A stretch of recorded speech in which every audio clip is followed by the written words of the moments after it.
Bonjour à tous, et oui, avant que vous me le dites dans les commentaires, la vidéo sur la rotation arrive très bientôt. Et quand je dis très bientôt, je veux littéralement dire dans 30 minutes. L'onde, c'est le grand-père de la rotation. C'est pour ça que je me suis dit que ce serait un véritable crime de ne pas parler de l'onde alors que je suis en train de faire une vidéo sur la rotation. Et puis surtout, ça va me permettre de faire une vidéo pour les personnes qui n'ont toujours pas lu le manga. Bon bref, vous l'avez compris, cette vidéo est le fameux cadeau que je vous ai teasé depuis quelques vidéos, à savoir 2 vidéos dans une journée, une sur l'onde et une sur la rotation.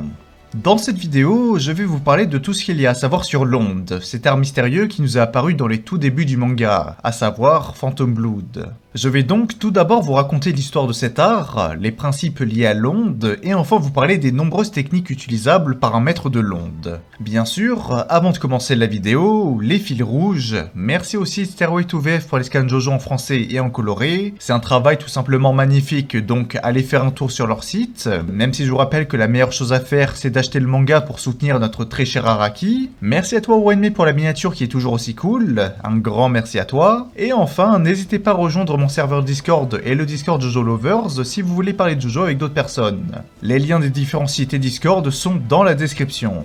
Bref, intro.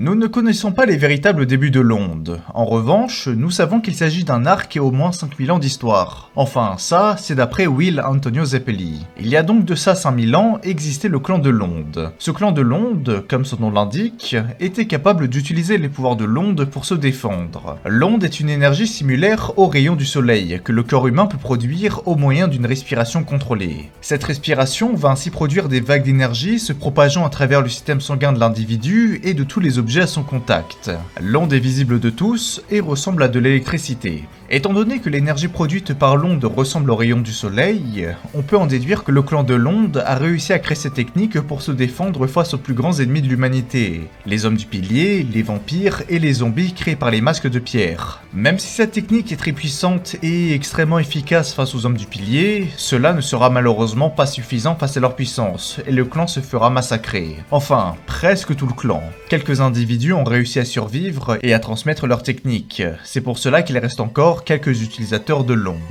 La première fois que l'on entend parler de l'onde, c'est grâce à Will Antonio Zeppeli. Après sa rencontre avec Jonathan Joestar, Zeppeli, après lui avoir soigné sa blessure, lui a fait une démonstration de l'onde en lui expliquant le principe de la respiration. Pour simplifier, le sang a un rôle dans la respiration, c'est lui qui transporte l'oxygène depuis les poumons. Et cet oxygène dans le sang arrive aux cellules. Qui dit cellules, dit corps. Autrement dit, il s'agit au moyen d'une technique de respiration de provoquer une onde dans le corps comme on le ferait à la surface de l'eau, et ainsi générer de l'énergie.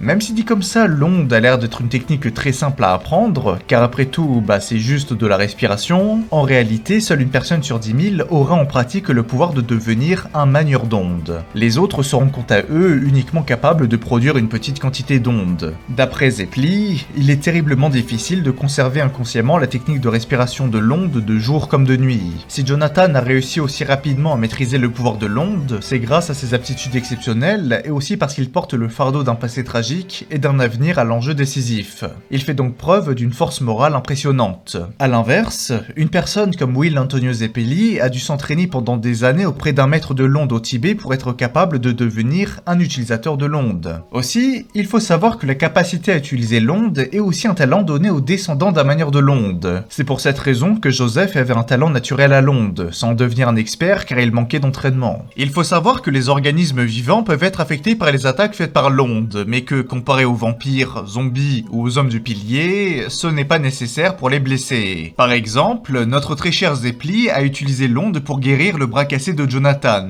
Aussi, il faut savoir que la production régulière d'ondes préserve également la vitalité de l'utilisateur, lui permettant de paraître plus jeune et d'avoir plus d'énergie même à un âge avancé. Cependant, cette technique ne rend pas les gens immortels, comme nous le montre Straizo qui, justement, décide de devenir un vampire pour avoir la jeunesse éternelle. Pour produire une onde optimisée, les utilisateurs de l'onde doivent contrôler précisément l'énergie produite par leur respiration. Il faut généralement concentrer l'énergie avant de la libérer d'un seul coup pour créer une puissante explosion d'ondes. Pour étendre les effets de l'onde en dehors du corps de l'utilisateur, celui-ci doit normalement toucher la cible. À ce moment-là, plus la surface de contact est petite, plus l'onde transmise est forte. Par exemple, toucher avec le bout des doigts est plus efficace que toucher avec toute la paume de la main. Cependant, ça ne veut pas dire que donner un coup de doigt à un vampire va être plus efficace que lui donner un coup de poing. À vrai dire, c'est même carrément l'inverse. Aussi, il faut savoir que l'onde peut certes être transmise à travers des êtres vivants, mais elle peut très bien être transmise à travers des substances comme l'eau ou l'huile, ou même des solides comme un rocher ou un mur. Les utilisateurs de l'onde peuvent ainsi utiliser le terrain à leur avantage, ou utiliser des objets imprégnés d'ondes, donnant donc à l'onde énormément de possibilités offensives et plein de styles différents. Littéralement, il est possible de transformer des bulles de savon, des spaghettis ou un verre de vin en une véritable arme. Mais du coup, comment devenir un véritable maître de l'onde? Comme vous l'avez compris, la chose la plus importante pour produire une bonne onde, c'est de respirer de la meilleure des façons. Ainsi, pour améliorer sa capacité à produire de l'onde et à l'utiliser efficacement en combat, un utilisateur de l'onde doit subir un entraînement physique rigoureux pour augmenter sa capacité respiratoire. Bien que l'entraînement soit axé sur le rythme de la respiration, les maîtres de l'onde ont souvent recours à des exercices physiques, comme la natation prolongée et l'équilibre sur un doigt, pour ainsi d'une part augmenter grandement les capacités physiques de la personne, et de l'autre sa respiration. Par contre, certains maîtres de l'onde ont créé des entraînements mortels pour leurs élèves, comme le Hell Climb Pillar. Le Hell Climb Pillar est un entraînement que l'on pourrait trouver à Venise, qui a été créé en 39 après Jésus-Christ par des maîtres de l'onde. Il s'agit d'un énorme pilier de marbre lisse de plus de 24 mètres qui est constamment recouvert d'huile. L'huile qui est à la base du pilier est constamment pompée par le pilier pour remonter et enfin s'écouler une nouvelle fois, rendant les parois du pilier tout le temps recouvertes d'huile. La seule façon de monter le pilier est de maintenir en continu une onde du bout de ses doigts, à la même manière que des ventouses, pour gravir petit à petit le pilier. C'est un entraînement infernal qui pousse les personnes à repousser leurs limites, sous peine de rester bloquées et de mourir de faim. Et si ce n'est pas assez drôle, il est possible de cumuler l'expérience à un objet vraiment très sympathique, le masque correcteur de respiration. Bon, en réalité cet objet est un véritable outil de torture dont le principe est simple. Le masque oblige son porteur à respirer à un certain rythme qui, vous l'avez compris, est le rythme qui permet de produire de l'onde. Si jamais le rythme n'est pas respecté, le masque va faire suffoquer son utilisateur jusqu'à ce qu'il ait de nouveau le bon rythme. Bon, bien sûr, si ce n'est pas assez drôle, il est impossible de retirer le masque de soi-même. Autant vous dire qu'avec cet objet et le Hell Climb Pillar, notre très cher Joseph s'est vraiment très amusé à Venise. En plus d'apprendre l'onde et à obtenir un corps et une endurance hors du commun, les utilisateurs de l'onde apprennent en plus de nombreux arts martiaux. Car oui, c'est sympa de pouvoir produire une onde, mais c'est encore mieux de pouvoir frapper son adversaire. C'est pour cela que très souvent, les utilisateurs de l'onde sont des pros des arts martiaux. Enfin, pour terminer avec l'entraînement des utilisateurs de l'onde, on apprend dans la première partie qu'il semble exister un entraînement entre guillemets ultime. Lorsque notre très cher ami Zeppeli a réussi après 3 ans d'entraînement au Tibet à maîtriser la respiration de l'onde, il a pu s'attaquer à un entraînement nommé l'initiation de la circulation céleste.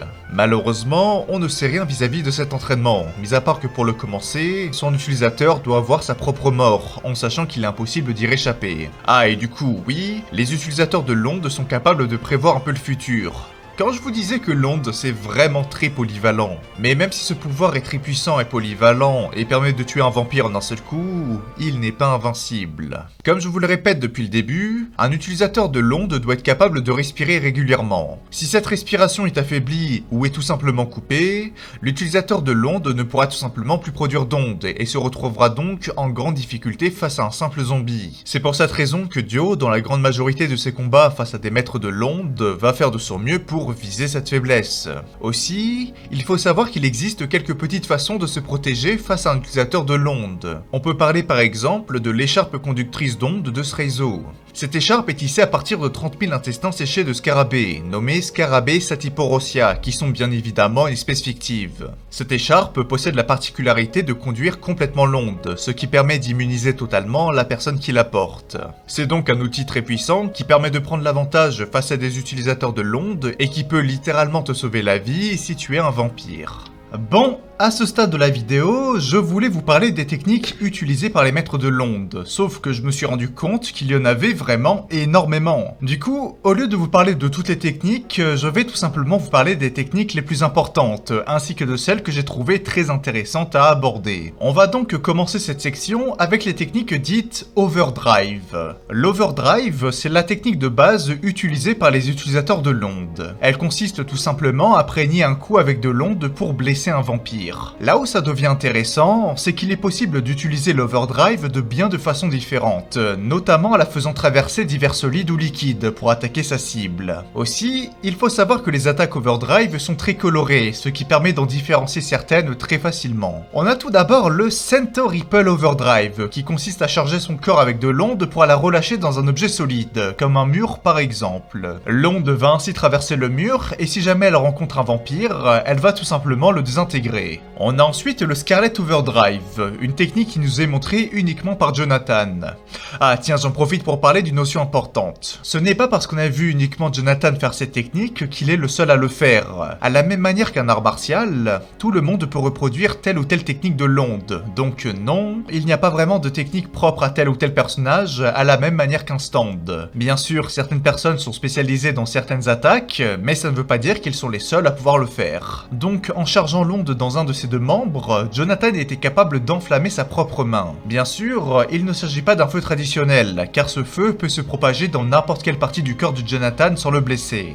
C'est une technique qu'il a utilisée pour se délivrer de l'emprise de Bruford, l'un des deux chevaliers noirs. Vous l'avez sûrement compris, mais le nom Scarlet provient de la couleur rouge des flammes créée par cette onde. On a ensuite deux techniques avec le même principe que le Center Ripple Overdrive, le Turquoise Blue Overdrive et le Metal Silver Overdrive. Le Turquoise Blue Overdrive est le fait d'utiliser l'onde et de dégager une très grande quantité d'énergie sous l'eau pour envoyer un véritable projectile d'onde marin. C'est une technique qui est très compliqué à mettre en place car il faut réussir à avoir assez d'air sous l'eau pour utiliser l'onde et de ne pas tout simplement mourir asphyxié. Le Metal Silver Overdrive quant à lui est tout simplement le fait d'utiliser l'onde à travers un objet métallique. Pour le coup, je n'ai pas vraiment grand chose à raconter de plus, donc on va directement passer à la suite. Nous allons parler de la dernière technique overdrive offensive qui m'intéresse, le Sunlight Yellow Overdrive. Elle consiste à concentrer une très grande quantité d'onde dans ses bras pour faire un barrage de coups avec une telle puissance et une telle vitesse qu'elle peut produire une onde jaune extrêmement brillante. En fait, c'est bête à dire, mais c'est la technique qui permet de prouver la vraie force de Jonathan.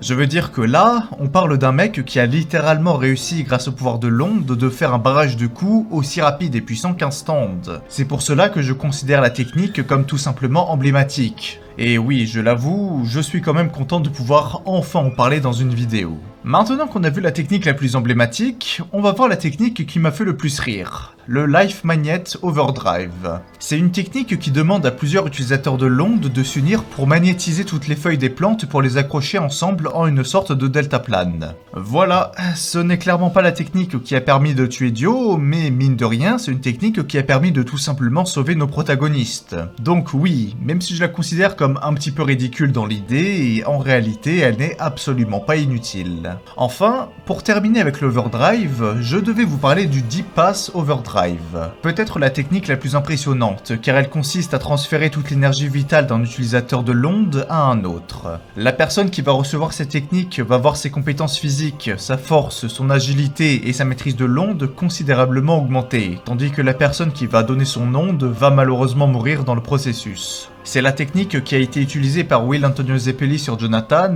et plus tard par César sur Joseph. Donc oui, c'est une des techniques les plus iconiques du manga, car c'est de cette manière que se sont éteints deux des meilleurs protagonistes du manga. Je vais maintenant vous parler de deux techniques d'arts martiaux que j'aime très particulièrement qui utilisent les pouvoirs de l'onde. Tout d'abord, la technique la plus célèbre du manga, le Thunder Cross Split Attack, une technique considérée comme invaincue, qui consiste à donner un double coup de pied au niveau des bras de son adversaire pour le bloquer, et enfin d'utiliser le pouvoir de l'onde en croisant les bras et attaquer directement à la tête de l'adversaire. Bon, je voulais à tout prix vous parler de cette technique car elle est devenue une blague dans la communauté. Je veux dire, on nous hype cette technique en nous disant qu'elle a invaincu, etc. pour qu'au final Dio la pulvérise en même pas 10 secondes. Bon, après oui, c'était dur de prévoir que Dio pouvait geler le corps de son adversaire, mais ça reste tout de même une sacrée déception. Enfin, l'attaque la plus basique et pourtant ma préférée, le Zoom Punch. C'est bête à dire, mais je considère cette attaque comme l'une des plus intéressantes, car elle est extrêmement simple et pourtant terriblement efficace. Elle consiste à tout simplement se disloquer le bras et augmenter la longueur du bras et ainsi gagner de la portée. Bien sûr, l'utilisateur utilise l'onde pour enlever la douleur, car sinon ça serait vraiment pas ouf. Voilà, c'est tout. Une technique simple et pourtant très efficace. C'est pour cela que je voulais vous en parler avant de m'attaquer aux techniques de l'onde avec des objets. Normalement, si je vous parle de techniques avec des objets, le nom de César et de Joseph doivent directement vous venir à l'esprit, car c'est eux qui possèdent le plus de techniques. Enfin, du moins, c'est eux qui nous ont montré le plus de techniques. Je vais donc commencer avec ma préférée, les bulles de savon de César. En utilisant de simples bulles de savon, César est capable de lancer un véritable barrage de bulles imprégnées d'ondes. Grâce à l'onde, César est capable de contrôler comme il veut les bulles de savon pour attaquer sa cible. Bien sûr, je préfère le préciser même si ça me paraît logique, non, les bulles de savon n'explosent pas à l'impact car sinon ça serait complètement nul. Aussi, il est capable d'utiliser les bulles de savon pour tout simplement emprisonner un adversaire dans une gigantesque bulle de savon. Plus tard, César va réussir à améliorer sa technique en Bubble Cutter, qui, comme son nom l'indique, permet de transformer de simples bulles de savon en véritables lames de rasoir tourbillonnantes capables de facilement trancher la chair. Mais notre très cher César a réussi à aller encore plus loin avec selon moi la technique de César la plus intéressante, les Bubble Lens. Au lieu d'utiliser les bulles de savon pour attaquer directement la cible, le but de cette technique est d'envoyer plein de bulles de savon et de les stabiliser en l'air. Elles vont ensuite avoir pour rôle de capter les rayons du soleil pour les réfracter avec d'autres bulles de savon, à la même manière qu'un miroir. Le but de l'attaque va ainsi d'être envoyer des dizaines de rayons de lumière sur sa victime. Du côté de Joseph, je pense que sa technique la plus intéressante est le claqueur volley. Le claqueur volley consiste à utiliser des claqueurs et de tout simplement les infuser de l'onde. C'est une très bonne idée car comparé à n'importe quelle arme conventionnelle comme une épée ou une hache, les claqueurs sont une arme qui sont très difficiles à anticiper. Et c'est pour cette raison que Wamu, qui je le rappelle était un grand guerrier, était en grande difficulté face à cette technique pas très conventionnelle. En plus, Joseph peut utiliser l'onde pour les transformer en véritable boomerang pour surprendre son adversaire. Pour terminer cette vidéo, je vais tout simplement vous parler de petites anecdotes sur l'onde que je n'ai pas réussi à placer avant dans la vidéo. Tout d'abord, vous l'avez compris, l'onde peut se déplacer d'un solide, liquide ou dans n'importe quel être vivant. Cela nous explique pourquoi notre très cher Joseph est tout simplement capable d'utiliser l'onde à travers son stand, et surtout pourquoi Hermit Purple ressemble à ça et non à un stand comme Star Platinum. Après, ça aurait été intéressant d'avoir un stand à la même manière que Star Platinum qui est capable d'utiliser l'onde. Ensuite, l'onde n'est pas faite pour attaquer des humains, c'est-à-dire qu'envoyer une onde sur un homme ne va pas le faire brûler comme contre un vampire. C'est pour cette raison que durant son combat face à Empress, son onde a été tout simplement inutile, car il s'agit d'un stand parasite sur son propre corps. Par contre, avec la pierre rouge d'Adja et le masque de pierre, c'est une toute autre histoire. Karz a réussi à dompter le soleil et a été capable de produire une onde 100 fois plus puissante que celle de Joseph, ce qui lui a littéralement brûlé la peau. Aussi, chose à savoir, si jamais un vampire utilise l'onde, ce dernier va tout simplement se suicider de la façon la plus bête possible. Enfin, petite mention spéciale à la technologie allemande qui est la technologie humaine la plus proche de l'onde. Certes, elle ne permet pas de faire des choses très spectaculaires comme soigner les gens, voir le futur ou contrôler mentalement des personnes, car oui, je ne l'ai pas dit, mais l'onde est capable de le faire, mais utiliser les rayons du soleil comme une arme contre les vampires, eh bien il faut l'avouer, c'était une très bonne idée. La vidéo est terminée, merci de l'avoir regardée. Je suis très content d'avoir pu parler des parties 1 et 2 car mine de rien, ce sont les parties que j'ai le moins traitées sur la chaîne. En même temps, je parle surtout de stand, donc c'est normal. J'espère que la vidéo vous a plu et que surtout, vous allez pouvoir regarder la vidéo sur la rotation qui sort dans pas très longtemps, à 17 h si je ne dis pas de bêtises. Donc j'espère que vous allez être au rendez-vous. Désolé pour le temps d'attente qui était vraiment très lent, je vous avoue que je n'avais pas beaucoup de temps pour moi, donc désolé mais j'ai fait de mon mieux. En tout cas, j'espère que la vidéo vous a plu. N'hésitez pas à vous abonner à la chaîne car ça m'aide énormément. On se retrouve donc à 17 h pour la prochaine vidéo et dans je ne sais pas combien de temps pour la future vidéo. Donc d'ici là, portez-vous bien, restez fiers de ce que vous faites dans la vie et comme on le dit en Italie, arrivederci.